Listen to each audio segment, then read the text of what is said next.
అది ఎందుకు సంయమనం పాటించాలి రోజులంటే తప్పు కానప్పుడు అదే చెట్టు లాగుడు కొట్టగా నలుగురు. ఎందుకంటే మనం స్వేచ్ఛ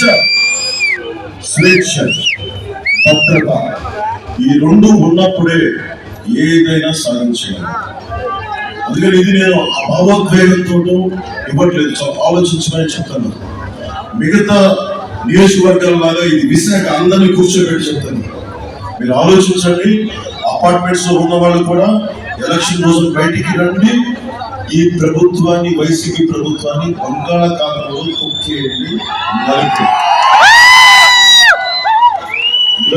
అందరికీ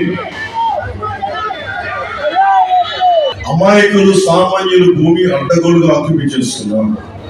నేను మీకు మాటిస్తున్నా, మేము ప్రత్యేకమైన కమిషన్ ని నేను దగ్గరుండి సెటప్ చేస్తాను, నేను పెట్టిస్తాను, నేను మాట్లాడతాను, నేను పని చేస్తాను.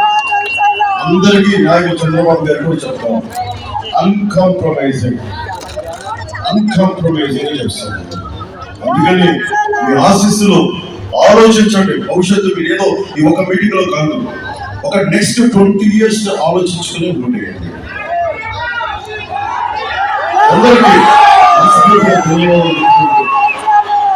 అందరికీ మనస్ఫూర్తిగా ధన్యవాదాలు తెలుపుకుంటూ, ఎంత ప్రేమతోటి, ఎంత సమయంతో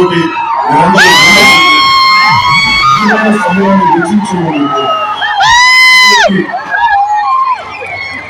అందరికీ నేనున్నది 5 కోట్ల మంది ప్రజల్ని సంరక్షించడానికి, మీ ఆస్తుల్ని పరిరక్షించడానికి, మీకు స్వేచ్ఛ భద్రతలు ఇవ్వడానికి. భరత్ గారు ఉన్నాను, బలంగా నిలబడే వ్యక్తి. ఇది అడుగుతున్నాం, భరత్ గారి కోసం ఓటు అడుగుతున్నాం. నేను పని చేస్తా, మన పనుంటే ఆయన చేత పని కూడా చేయిస్తాను.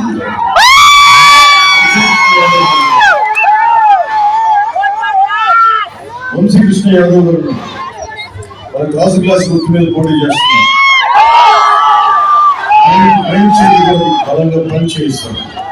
అలాగే వైజాగ్ నార్త్ నుంచి విష్ణు కుమార్ రాజు గారు ఉన్నారు, వారు కూడా అంతే మనస్ఫూర్తిగా ఆయన చేత కూడా పని చేయిస్తారు. అలాగే దళపూడి రామకృష్ణరావు గారు టీడీపీ గుర్తు మీద చేస్తాను. గాజువాక నుంచి అలాగే గణబాబు గారు వైజాగ్ వెస్ట్ నుంచి పోటీ చేస్తా ఉన్నారు, టీడీపీ సైకిల్ గుర్తు మీద. సో మీ అందరికీ